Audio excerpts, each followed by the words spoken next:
Okay, hello and welcome to the tutorial. I've not made one for a while, and I've definitely made ones pretty much exactly like this before.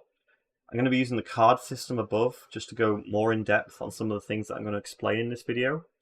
But I work in a pretty big company, and the amount of artists that express wanting to move to Blender, but they've just not got around to it yet, and so on. Hopefully you're in a position where you're an industry professional and you're intending to move to Blender to use it as your main software. There's some other things here. If you're not planning on using it, if you just want to use one feature, then this isn't really the video for you. So I'm just going to jump straight into it, and we'll go through it step by step in terms of the menu here.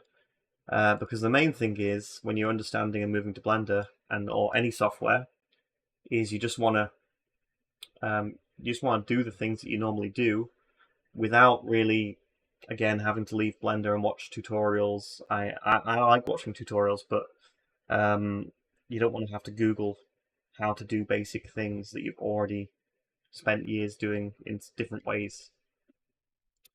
So part of that is you don't want to switch to industry compatible. I think I still see people do it every now and then, and it's really not going to help you learn Blender because you're going to be using Blender like it's another software, and then you'll hit a wall where one shortcut isn't the same or something doesn't work in the exact same way, and then you'll get frustrated with that, and then there's no tutorials to help you, and then you end up regressing and going back to the other software.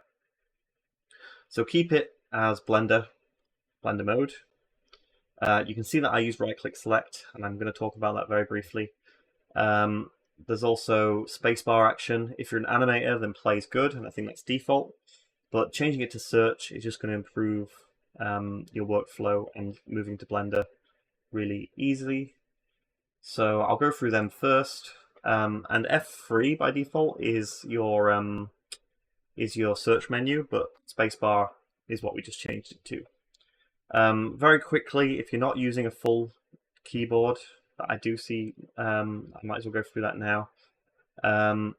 In the input, you can emulate Numberpad, which is going to change your top bar to act like the Numberpad. The top bar really isn't used for that much in Blender, and if it is, then it's stuff you can do in other ways. You don't necessarily need to do it because the Numberpad only controls the viewport, and all that viewport options can be done with clicking this stuff in the top right of the screen. Also, there's a really important button here, which is right next to the 1 key above tab. I don't know what it's called. And it just allows you to do those controls from a pie wheel. So if you're missing out on features like Numberpad full stop is zoom onto the object, well, that's going to help you do that. I don't see the ability to isolate the object here, which is Numberpad slash. You know, if I have two cubes, Numberpad slash is going to help isolate.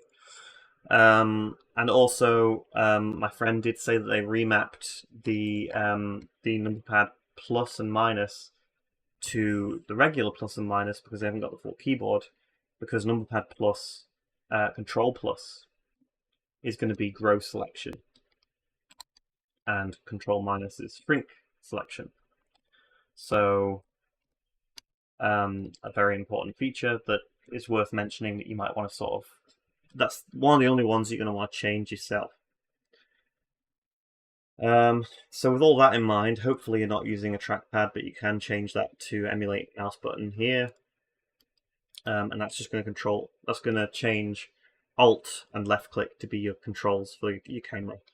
So yeah, the viewport. So yeah, keep all that in mind. So we changed spacebar to be the search feature, and I just think that there's no need for anyone learning Blender as a professional that already knows all the terminology and knows exactly what they want to do. There's no need for you to have a cheat sheet up for shortcuts. There's no need for you to Google the shortcuts. There's no need for you to write a notepad unless you like writing things down and it helps you remember.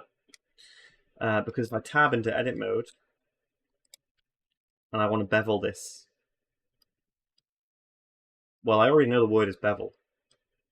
I might call it chamfer, and that's one of those scenarios where you want to check both terminologies. but in this case it's bevel. So if I type in bevel in the search menu, then we're going to get the options here, and it's going to say bevel edges. And it doesn't just say bevel edges, it says what the shortcut is, and that's the important bit. So I can now try and remember. If I forget, I can just type it in again. But I can try and remember that Control B is bevel. But if I also forget that, or if it's a specific feature that I want, like separate, well, separate's going to make it into a different mesh. So there's two terminologies there with separate and split. But if I want to separate, then I can see it's in mesh, separate, selection. I could also see it's the P key for that menu. So, keeping that in mind, I can see it's in mesh, and then find separate. And all the shortcuts, by the way, are also there as well, so it's worth looking through this menu and just finding the shortcuts. So mesh, separate, and selection. And now I've got two objects. Control J to join, but you would have typed that in, so join, Control J. So you wouldn't necessarily need to leave Blender to learn Blender as a professional, because you already know the words. I want to merge these, so merge, Alt N, normals, no, we don't want to merge, no. So merge again, and you can see that it's M for the menu for merge, and I want to merge by distance, so I got rid of 4 vertices at the bottom. So I can see that was on the M key, merge by distance. And I really just think that's the quickest way to learn Blender. Like you wouldn't need to leave. I mean, you need to learn the menus, but you wouldn't have to leave Blender. And so there's other things like move. Okay, move, transform, mesh transform, move, G key, and G key doesn't make much sense. I like to think of it as G for grab, but there's an advantage there, and something slightly different about Blender that just that I don't see a lot of people that are new to Blender using. And that is that you're going to want to step away from moving the mouse all the way to the top left and then moving this physically, because it just seems so inefficient. Because if I move this to the over there, which I did with standard controls of G, and then just so G, and then pressing X or Y or Z. I can even type in 1 to move it 1 meter up, you know. So it removes an entire process. That if I go to the move tool, I then have to turn on increment snapping, and then go to vertex, which is some of that I'd have to do anyway. I'd have to change it to vertex if I want vertex snapping. But now I've changed it to vertex, I can move it on the Y and snap that. But if you know that actually control is turning on the snap, you're gonna have a much easier time just going, you know, back to keep not having to go into the menus, G, Y, control, and I've already snapped it there. And one of the main things I like to say about that is it's part of what makes Blender fun to use.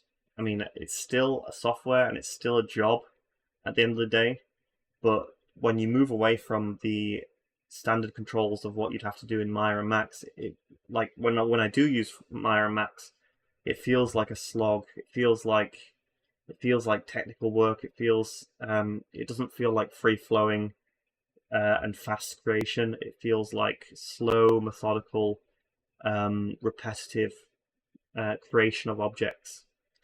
And I think Blender's really good at moving away from that.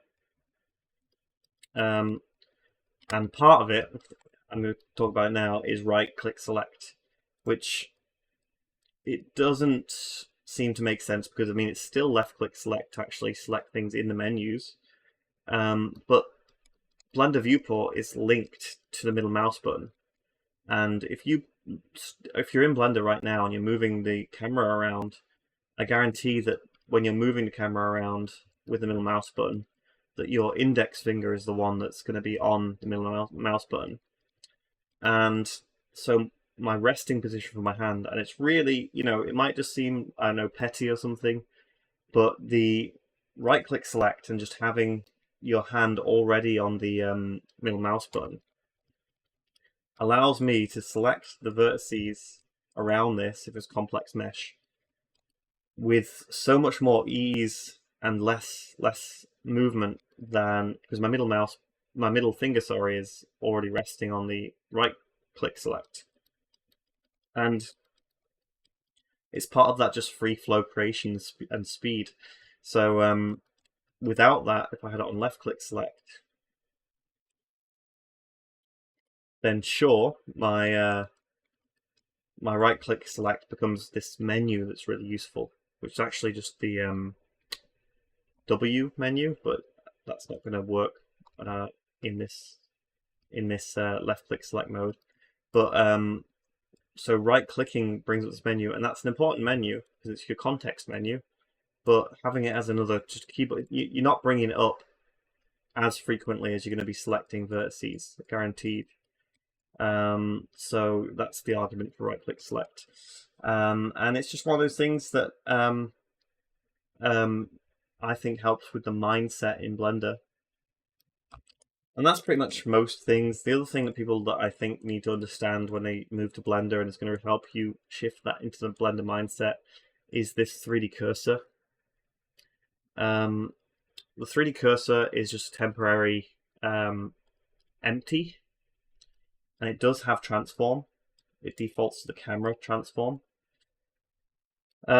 So it's a temporary empty, and it's just going to help you do things like temporarily rotate around an empty point, or how I was saying, menu change this and that. Well, if I press Shift S to bring up cursor to selected, it's going to select different cursor options here. But cursor to selected, it just allows me to start doing things in a way that again stops you from having to create those temporary empties, temporary pivot points, moving pivots around a lot, and it's generally where meshes are also spawned from. So if I want to add a sphere to the edge of this and then boolean them, well, I'm not going to do all that. I usually use box cutter and so on, but it's something that just is going to speed up that workflow. When you're creating a shape in 3ds Max and Maya, you're sort of drawing it out in maybe you're used to that, but it doesn't create the sort of ease of what we just talked about. So yeah, that's pretty much everything I want to cover in this quick video, and hopefully it was helpful, and you don't necessarily need to keep going in and out of Blender when you're learning it. So thanks for watching, and I'll see you next one.